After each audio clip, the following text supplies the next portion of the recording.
رسول اللہ صلی اللہ علیہ وسلم نے فرمایا کہ تم لوگ حرص اور طمع سے بچو،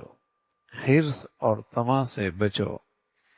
اس لیے کہ یہ حرص اور طمع ہی ایک ایسی چیز ہے جس نے پہلی قوموں کو بھی ہلاک کیا ہے۔ اس نے حکم دیا انہیں تو لوگ بخل کرنے لگے، اس نے حکم دیا کہ رشتہ داروں کے حقوق پامال کرو تو لوگ قرابت داروں کے حقوق پامال کرنے لگے، اس نے حکم دیا کہ بدکاری کرو تو لوگ بدکاری کرنے لگے۔ اللہ کے نبی صلی اللہ علیہ وسلم نے بتلایا کہ یہ حرص اور طمع ایک خرابی نہیں ہے بلکہ خرابیوں کی جڑ ہے، اور اس سے یہ ساری خرابیاں پیدا ہوتی ہیں کہ لوگ بخل میں مبتلا ہوتے ہیں، قطع رحمی میں اور قرابت داروں کے حقوق پامال کرنے میں مبتلا ہو جاتے ہیں، اور ایسی بدکاری کے اندر مبتلا ہو جاتے ہیں، اور اس سے سارا فساد ڈوبنے کو آتا ہے، فساد زدہ ہو جاتا ہے۔ تو اللہ کے نبی صلی اللہ علیہ وسلم نے حرص اور طمع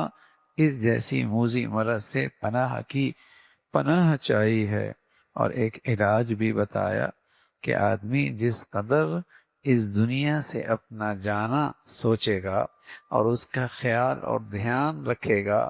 کسی قدر حرص اور طمع کی بیماری سے نجات ملتی چلی جائے گی۔ لمبا شوق ہوتا ہے اور لمبی منصوبہ بندی ہوتی ہے اور لمبی امیدیں ہوتی ہیں، آدمی حریص رہتا ہے، آدمی لالچی رہتا ہے، اور آدمی کے اندر حرص اور طمع کی یہ بیماریاں پروان چڑھتی ہیں۔